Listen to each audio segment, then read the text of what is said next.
शुरुआत करेंगे पटना से मिल रही बड़ी खबर के साथ, जहां पुलिस ने नकली नोट के सक्रिय गिरोह का खुलासा किया है और मामले में पुलिस ने 4 आरोपियों को गिरफ्तार किया। कदम कुआं थाना क्षेत्र में कार्रवाई की गई है। आरोपियों के पास से कुल 2,02,500 रुपए की नकली नोट बरामद की गई, जो उत्तर प्रदेश के आजमगढ़ से लाए गए थे।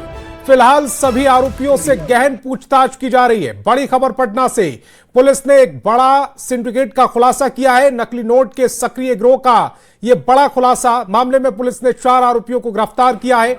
कदम कुआं थाना क्षेत्र में यह कार्रवाई, आरोपियों के पास से कुल 2,02,500 रुपए की नकली नोट बरामद किए गए, जो उत्तर प्रदेश के आजमगढ़ से लाए जा रहे थे। फिलहाल सभी आरोपियों से गहन पूछताछ की जा रही।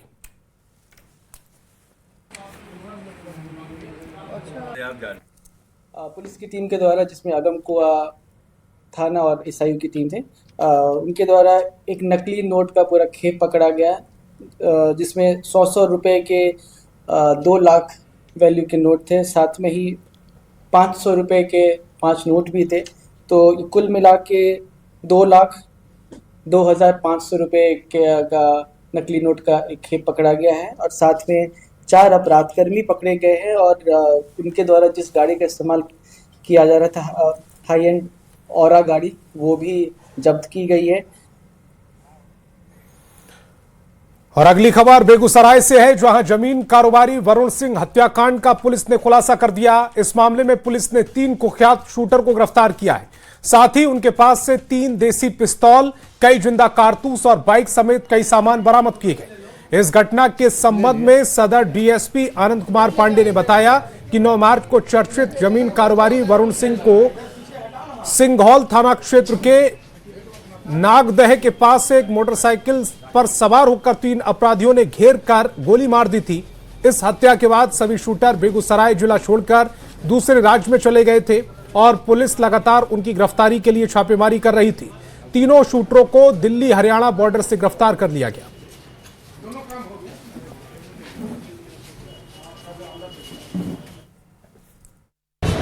9 मार्च को नागदा में 49 नंबर ढाला के पास प्रॉपर्टी डीलर वरुण चौधरी की एक मोटरसाइकिल पर सवार 3 लोगों ने गोली मारकर हत्या कर दी। ये राज्य से बाहर चले गए हैं और दिल्ली हरियाणा बॉर्डर के आसपास कहीं छिपे हुए हैं। उसके बाद टीम रवाना हुई। उन लोगों को सत्यापन के लिए यहाँ लाया गया, क्योंकि इससे पहले टीम नहीं थी तो कोई पहचानता नहीं था। स्थानीय थाना के द्वारा। और खबर पटना से, जहां सोशल मीडिया पर अभद्र भाषा का इस्तेमाल करने वाली एक महिला को पुलिस ने गिरफ्तार कर लिया। आरोप है कि महिला ने प्रधानमंत्री, बिहार के मुख्यमंत्री और उप मुख्यमंत्री के खिलाफ अपमानजनक और आपत्तिजनक शब्दों का प्रयोग करते हुए वीडियो वायरल किया था। जानकारी के अनुसार वायरल वीडियो फुलवारी शरीफ के रानीपुर की रहने वाली पूजा यादव का बताया जा रहा है, जो कथित रूप से एक राजनीतिक दल से जुड़ी हैं। मामले को लेकर मानवाधिकार परिषद एनजीओ की उपाध्यक्ष की ओर से शिकायत दर्ज कराई गई थी, जिसके बाद पुलिस ने महिला को गिरफ्तार किया। फिलहाल आरोपी महिला को हिरासत में लेकर पूछताछ की जा रही है।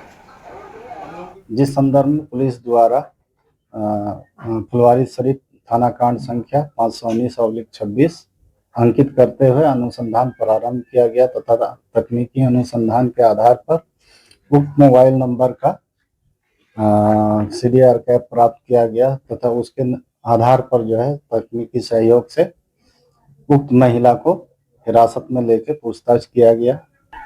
देखिए, सिर्फ फेसबुक आईडी नहीं, फेसबुक, इंस्टाग्राम और तमाम जो सोशल मीडिया प्लेटफॉर्म्स होते हैं, उस पर मुझे भी लेकर बनाया गया था। मेरी भी फोटो डाली गई थी। माननीय उप मुख्यमंत्री जी सम्राट चौधरी जी को लेकर अभद्र भाषा, गालियों का उपयोग किया गया। मैथिली ठाकुर, जो हमारे बिहार की गौरव हैं, उनको लेकर अभद्र तरीके से बात की जा रही थी। तो ये कहने का मतलब है कि इस अश्लीलता को हमें रोकना है। कटिहार से बड़ी खबर मिल रही है। गोली मारकर युवक को घायल कर दिया गया है। पड़ोसी पर ही गोली चलाने का आरोप है। गंभीर हालत में पूर्णिया रेफर किया गया। कोड़ा थाना क्षेत्र के विसरिता पंचायत की यह पूरी घटना के बाद इलाके में हड़कंप मचा हुआ है। मामले की जांच में पुलिस जुटी हुई है। कटिहार से बड़ी खबर, गोली मारकर युवक को घायल कर दिया गया। पड़ोसी पर गोली चलाने का आरोप, गंभीर हालत में पूर्णिया रेफर किया गया। कोड़ा थाना क्षेत्र के बिसरिया पंचायत की यह पूरी घटना के बाद इलाके में हड़कंप मचा हुआ है। मामले की जांच में पुलिस की टीम जुट गई है। बिहार में कोर्ट की सुरक्षा पर सवाल उठ रहे हैं। बार बार कोर्ट को बम से उड़ाने की धमकी मिल रही है, लेकिन आरा सिविल कोर्ट की इस तस्वीर को देखकर आप हैरान रह जाइएगा। कोर्ट की सुरक्षा में तैनात दरोगा नींद में बेसुध खर्राटे ले रहा है। तस्वीर देखिए। ये दो तस्वीरें देख लीजिए। पहली तस्वीर मुजफ्फरपुर के फैमिली कोर्ट की है, जिसे बम से उड़ाने की धमकी मिली है। डॉग स्क्वाड की टीम पूरे कोर्ट परिसर के चप्पे चप्पे को खंगालने में लगी है। दूसरी तस्वीर आरा सिविल कोर्ट परिसर की, जहां ड्यूटी पर तैनात दारोगा जी खर्राटे भर रहे हैं। उन्हें कोर्ट की सुरक्षा की तनिक भी परवाह नहीं है। बिहार में इन दिनों लगातार कोर्ट को बम से उड़ाने की धमकी मिल रही है, लेकिन आरा सिविल कोर्ट से ये हैरान करने वाली तस्वीर सामने आई। दारोगा जी को नींद ने ऐसा सताया कि वो ड्यूटी के दौरान ही खर्राटे लेते नजर आए। आप भी देखिए, व्यवहार न्यायालय में ड्यूटी पर तैनात दारोगा कितने आराम से नींद फरमा रहे हैं। प्लास्टिक की काली कुर्सी पर बैठे दारोगा जी को बार बार झपकी आ रही है। सिर झुकाए हुए दारोगा पर नींद ऐसा सवार है कि बार बार वो नींद के आगोश में चले जा रहे हैं। ये वही आरा सिविल कोर्ट है जहां 2015 में बड़ा बम धमाका हुआ था। कोर्ट की सुरक्षा पर सवाल उठे थे। 2024 में हथियारबंद अपराधियों ने कोर्ट परिसर में ताबड़तोड़ फायरिंग भी की थी, लेकिन दारोगा को अपनी नींद प्यारी है। कोर्ट की सुरक्षा भगवान भरोसे है। न्यूज़ 18 के लिए आरा से चंदन कुमार के साथ मुजफ्फरपुर से प्रियांक सौरभ की रिपोर्ट।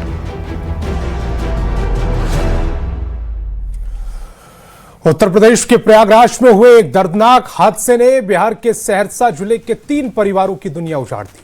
परदेश की कमाई के पीछे दर्दहीन अंत है। शव के गांव पहुंचते ही हर तरफ मातम सुनाई दे रहा है। सवाल सिर्फ हादसे का नहीं, बल्कि उस मजबूरी का भी है जो लोगों को रोजगार के लिए परदेश जाने पर मजबूर कर देता है।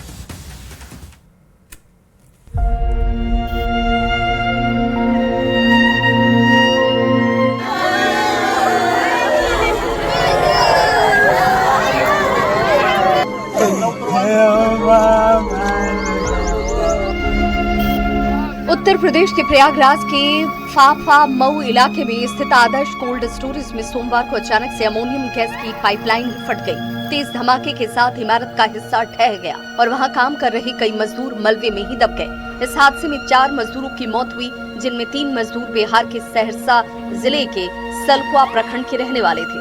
मरने वालों में गोरखत पंचायत बलियार गांव के ज्योतिष सादा और मसिंदर कुमार सादा और गौरी पिपरा गांव के बिल्लर चौधरी शामिल हैं। ये सभी अपने परिवार का पेट पालने के लिए सैकड़ों किलोमीटर दूर परदेश में मजदूरी करने गए थे, लेकिन किसे पता था कि रोजी रोटी की तलाश में निकले ये कदम कभी वापस ही नहीं लौटेंगे। मंगलवार की शाम जब पोस्टमार्टम के बाद तीनों मजदूरों के शव गांव पहुंचे तो पूरे इलाके में मातम पसर गया। परिजनों का रो रो कर बुरा हाल था। गांव की गलियों में सन्नाटा था और हर आंख नम थी। एक साथ उठी 3 अर्थियां और हर दिल में बस एक ही सवाल कि आखिर इन घरों की खुशियों को किसकी नजर लग गई। लेकिन सबसे मार्मिक और दिल को चीर देने वाला दृश्य उस वक्त सामने आया जब मृतक ज्योतिष सादा की पत्नी अपने दुधमुहे बच्चे को गोद में लेकर शमशान घाट पहुंची।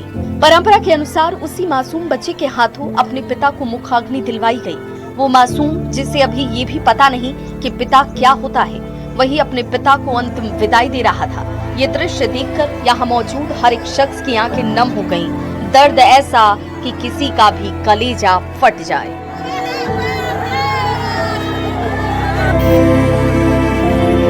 ये हादसा सिर्फ एक दुर्घटना नहीं, बल्कि उन हजारों गरीब परिवारों की कहानी है जो मजबूरी में रोजगार के लिए परदेश जाते हैं, अपने बच्चों का भविष्य संवारने का सपना लेकर घर से निकलते हैं, लेकिन कई बार उनकी जिंदगी ही रास्ते में छूट जाती है।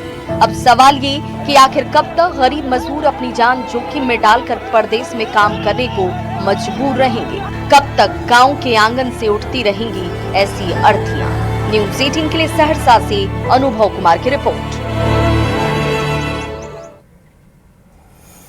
बड़ी खबर गोपालगंज से है, जहां रामनवमी की ड्यूटी कर लौट रही 4 महिला सिपाही सड़क हादसे में घायल हो गई हैं। घटना नगर थाना क्षेत्र के बंजारी मोड़ के पास की है। घायल पुलिसकर्मियों को इलाज के लिए सदर अस्पताल में भर्ती कराया। जख्मी सिपाहियों ने रानी कुमारी, आदित्य कुमारी, जूली कुमारी शामिल है। बताया जा रहा है कि ई रिक्शा से ड्यूटी कर लौटने के दौरान ट्रैक्टर ट्रॉली अचानक से टक्कर मार गई, जिसमें सभी पुलिसकर्मी जख्मी हो गए। हालांकि इलाज के बाद इनकी हालत खतरे के बाहर बताई जा रही है। तो लापरवाही की ये तस्वीरें, एक ट्रैक्टर ट्रॉली ने एक ई रिक्शा को टक्कर मार दी, जिसमें 4 महिला सिपाही घायल हो गई हैं। आनन फानन में चारों महिला सिपाहियों को अस्पताल में भर्ती कराया गया है। हालांकि अब वो खतरे के बाहर है। बताया जा रहा है कि नौकरी करके ड्यूटी से ये वापस लौट रही थी, इसी दौरान ये हादसा हुआ।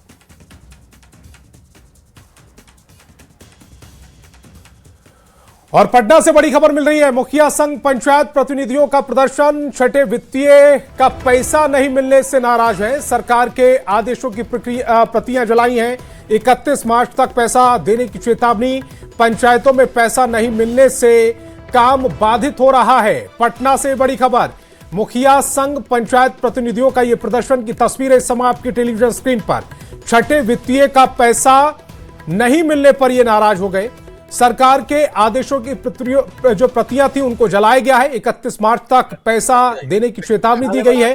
पंचायतों में पैसा नहीं मिलने से काम बाधित हो रहा है। जला रहे थे, आक्रोशित थे क्यों? देखिए, बिहार सरकार पंचायती राज विभाग, ग्रामीण विकास विभाग और वित्त विभाग, ये ढुलमुल नीति के कारण बिहार में पंचायती राज व्यवस्था, पंचायती राज संस्थाओं को छठा वित्त का राशि जो पंचायती राज विभाग है और जो हमारा वित्त विभाग है, ये दोनों विभाग के साजिश के कारण पंचायतों में इतिहास में पहली बार छठा वित्त की राशि नहीं मिलने की संभावना हुई है। जला रहे थे क्यों? देखिए, सरकार की जो मानसिकता है बिल्कुल जनप्रतिनिधि के खिलाफ है। अभी बिहार के ऐसे बहुत ऐसे जगह है जहाँ पे पंचायत सरकार भवन का अभी तक फंड इशू नहीं किया गया है, उस पर काम शुरू नहीं हुआ है सुचारू तरीके से। उसके बाद सष्टम वित्त का पैसा इशू नहीं किया गया है। सप्ताहगिरी का जो है सो मामला आया है, उसका भी पैसा इशू नहीं किया गया है। आपको विवाह भवन के लिए जो करना था उस पर क्लियरिफिकेशन अभी तक कुछ नहीं किया गया है। तो मनरेगा का जो है सो पैसा ब्लॉक करके रखा है, जिससे पंचायत का विकास होने में काफी सारी दिक्कतें हो रही है।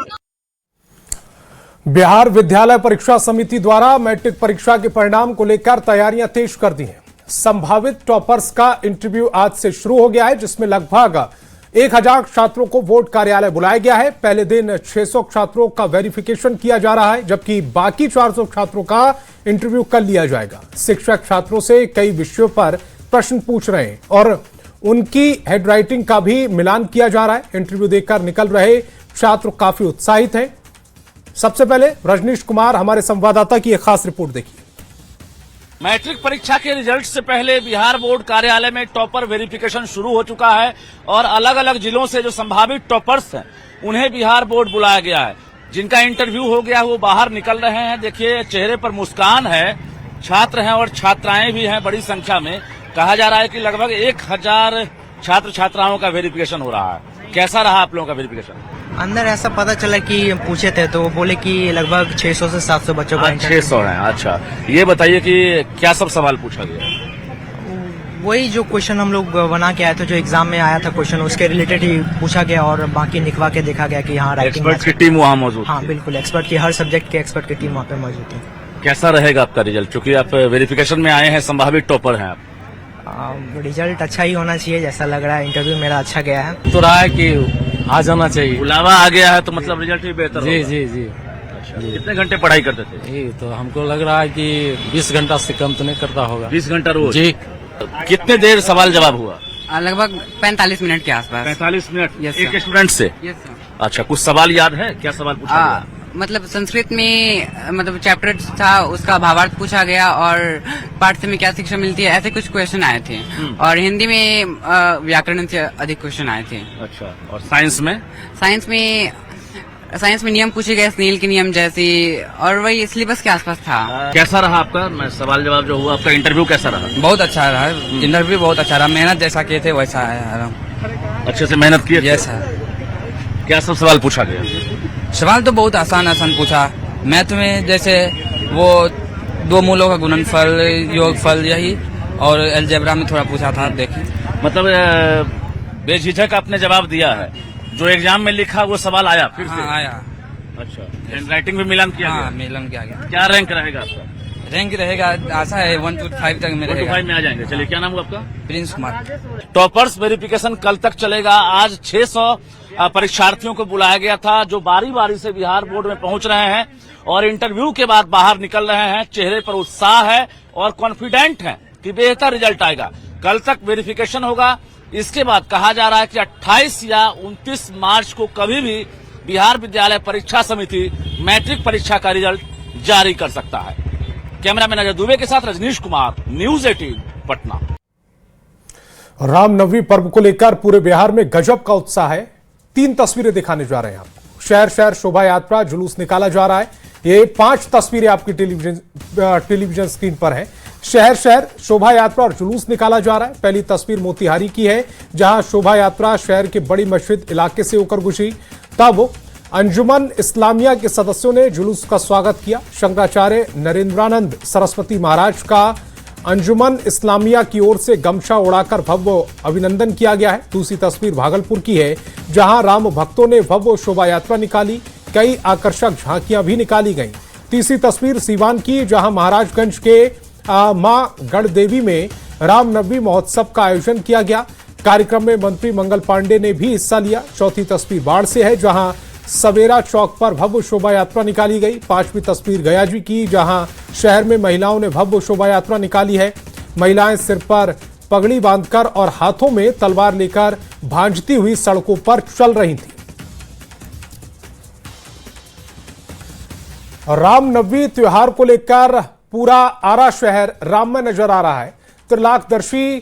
त्रिकालदर्शी महान मनीषी संत श्री देवराहा शिवनाथ दास जी महाराज के नेतृत्व में निकाले जाने वाले शोभा यात्रा को लेकर तैयारियां पूरी कर ली गई हैं। कल दोपहर 12 बजे से भगवान राम की विधिवत रूप से आरती करने के बाद इस विशाल शोभा यात्रा को आरा शहर में निकाला जाएगा, जिसमें लाखों की संख्या में राम भक्त शामिल होंगे। इस कार्यक्रम में बिहार के खेल मंत्री श्रेयसी सिंह, श्रम संसाधन मंत्री संजय सिंह, टाइगर समेत कई लोग शामिल होंगे। संत शिवनाथ दास जी महाराज ने बताया कि शोभा यात्रा में लाखों लोग शामिल होंगे। राम जी का रूप, राम जी का नाम अनमोल है, इसलिए हम लोग राम जी के अपना हो गए हैं और राम जी हमारे हैं और राम जी के हम हैं। कि आराम में जैसा रामनवमी होता है वो कहीं नहीं होता। जय श्री राम। वक्त एक छोटे से ब्रेक का।